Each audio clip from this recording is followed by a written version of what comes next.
Judo pochádza z japonštiny, lebo to je japonské bojové umenie a znamená to jemná cesta. Japonci boli zrastovo malí a sú aj doteraz a veľmi ľahkí, tak oni nemohli robiť voľaké také bojové umenia alebo športy, ktoré sa zakladajú na sile. Judo vlastne využíva pohyb svojho protivníka a v tom je také jemné.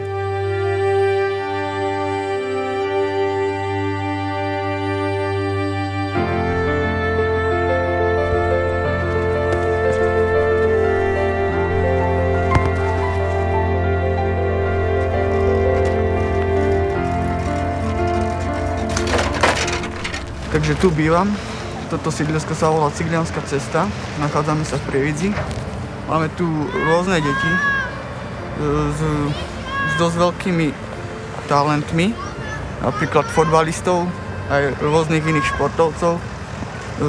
Bývajú tu viac menej sociálne slabšie rodiny. Bývala som najprv na starom sídlisku, volalo sa to Rudnaja. Tam som prežila aj svoje detstvo. Tam som sa stretla aj so svojím mužom, lebo býval blízko nás, ktorý pochádza tiež z Radovice. No a vlastne Štefan, ten sa narodil v 95.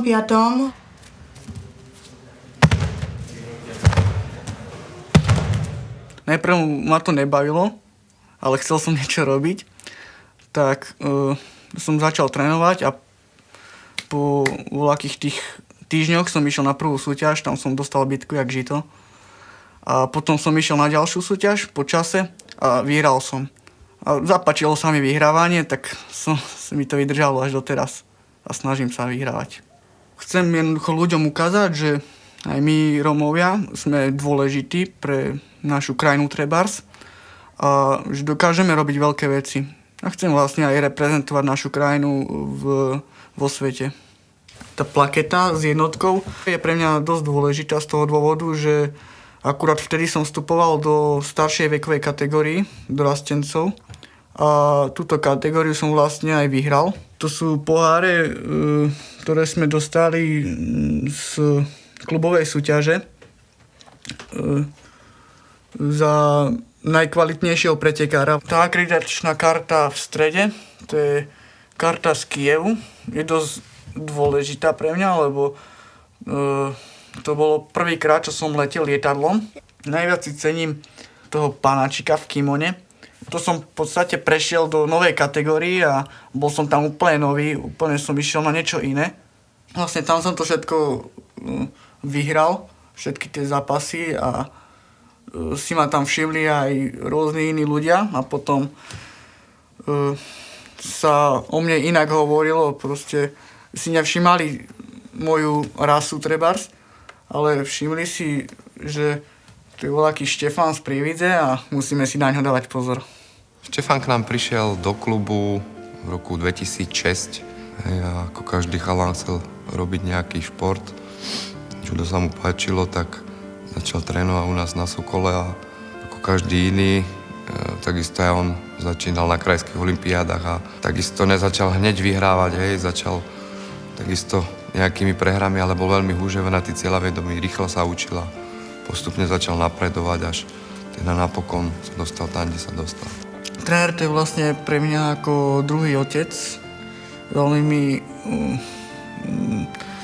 mi dal mi veľa toho, čo sa týka osobne, alebo aj po tej športovej stránke. Ukázal mi tú športovú cestu, ktorou môžem ísť.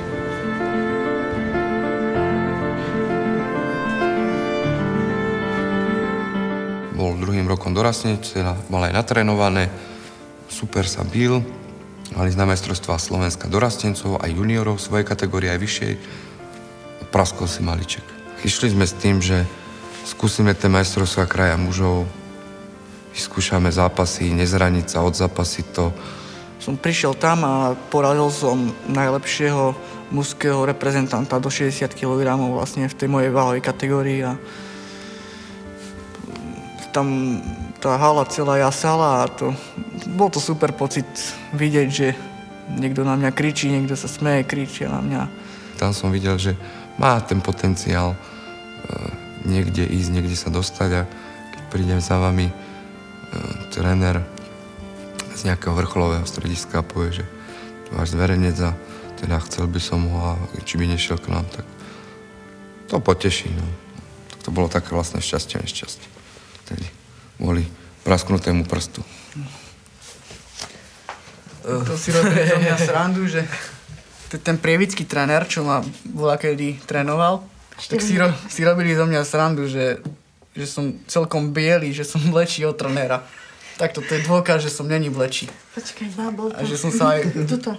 Sa dokážem aj ja opáliť. Tam hore vyššie, kde má Štefan 11, Matuško 2 a Janko 9, tak to ešte ani netušili poriadne, že budú nejakí judisti a že sa im bude dobre viesť.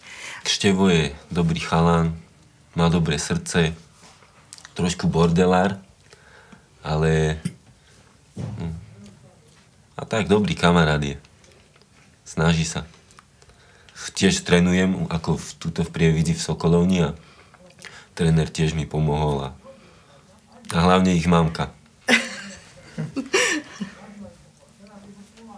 A Števo je trošku taký uštipačný.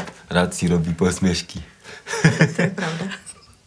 Keď ho ja nahnevám, tak ma zoberie do toho cvične a tam si to spolu vybavíme. Poutieraš nimi. A tak, niekedy ho zbijem ja a niekedy on mňa.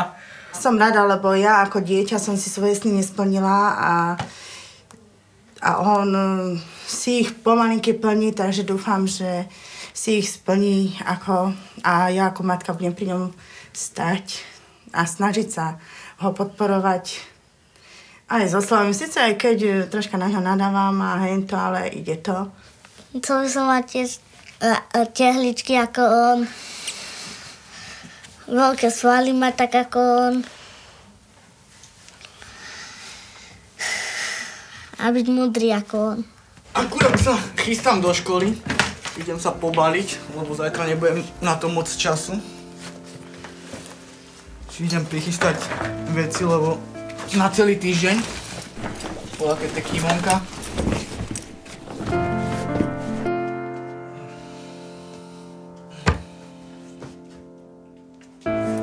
Asi som zbalený. V Bystrici zistím, či mám všetko, alebo nie.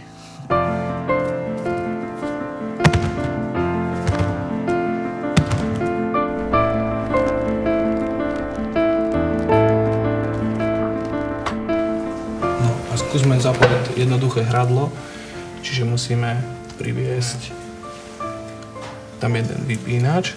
V škole, ja neviem, mne sa zdá taký tichší. Všetko proste spraví, čo sa od neho žiada. Je aj taký iniciatívny, že niekedy sa aj opýta, s čím treba pomôcť. Ale o tomto som vôbec nevedel. Ani som nemal tušenia, že on niečo také robí. Ani že by nejak vymeškával počas praxe v podstate, že vždy tu bol. Dochádzka je skvelá.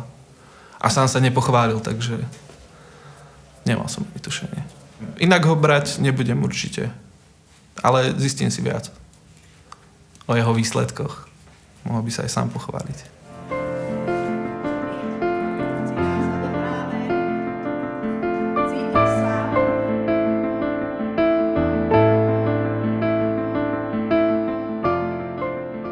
Poznám ho už druhý rok, učím ich 3 predmety a zatiaľ som sa s ním nedostala ani do konfliktu a myslím si, že ani on sa nedostal s inými spolužiakmi do konfliktu. Vedela som o jeho úspechoch, pretože v prvom ročníku píšeme beletrizovaný životopis a cez ten sa vlastne dozviem o tých žiakoch aj o ich plánoch do života, tak ma to prekvapilo, pretože inak som to nemala skadiaľ vedieť, ale tu som sa to dozvedela. V tom mladom veku tí chalani síce rozprávajú kadečo, čo by chceli dosiahnuť, ale on asi vie teda, čo chce dosiahnuť. Asi aj za tým ide. Po dostudovaní mojej strednej školy, získania toho maturitného vysvedčenia, by som chcel ďalej študovať na vysokej škole telovýchovu o zameranie tréner juda. Zároveň tej vysokej škole by som chcel sa zamestnať v Dukle ako profesionálny vojak, byť platený za to, že športujem.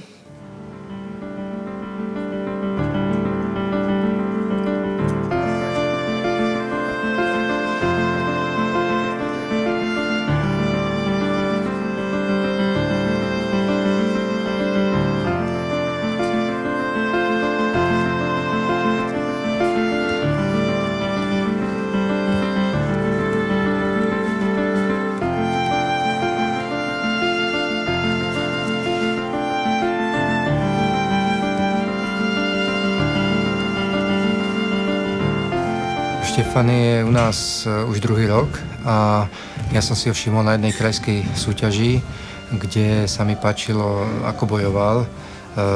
Mal veľké technické nedostatky, ale vynárazal to takou bojovnosťou.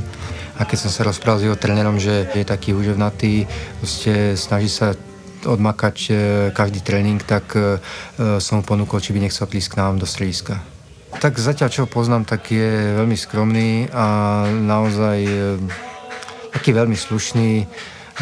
Snaží sa plniť si svoje povinnosti, možno ako jeden z mála dá vedieť, keď nemôže prísť na tréning, keď mu je zlé, alebo ochorie, zavolá, dá vedieť, takže naozaj sme s ním veľmi spokojní. Je vidieť, zlepšuje sa, je zaradený v reprezentácii juniorskej a tento rok očakáme, že by sa už mohol aj kvalifikovať na nejakú vrcholnú súťaž. Tak Štefan je podľa mňa prospešný judista pre Slovensko, lebo vidím v ňom veľa tej aktivity a vidím, že na tréningu sa strašne snaží, tak si myslím, že do budúcnosti bude veľmi prospešný judista a aj pre mňa je ťažký sparring, alebo lepšie povedané je super, keďže už keď som mal prvý zápas s ním, tak som hneď na majstrovstvá kraja aj prehral.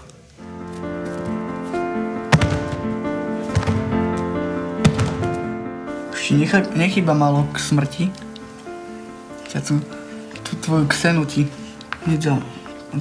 Čo robíš to takéto finty na mňa?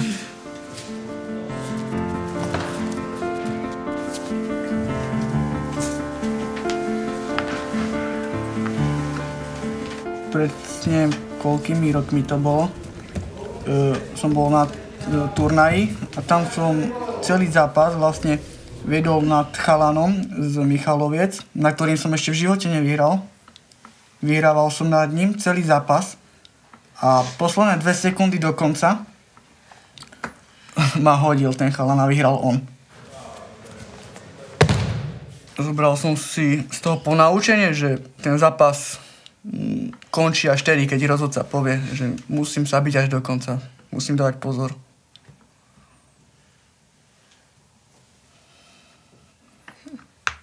Dúfam, že budem reprezentovať Slovensko v jude do nejakej do 30-ky aspoň. A potom, keď skončím tú súťažnú kariéru, tak potom by som chcel byť tréner a vrátiť sa sem do Prievidze a pomáhať tomuto bývalému trénerovi to prevziať za ňo a odbremeniť ho trošku od tých starostí a všetkého, lebo to tu robí sám.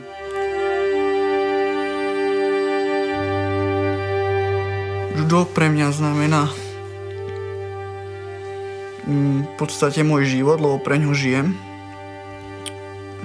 Snažím sa podľa neho riadiť aj v mojom normálnom živote, čo sa týka toho judistického kodexu, lebo to sú vlastne také základné pravidlá človeka, ako by sa mal správať. V kodexe je 7 pravidiel. Také základné je tam napríklad, že úcta, sebakontrola, priateľstvo,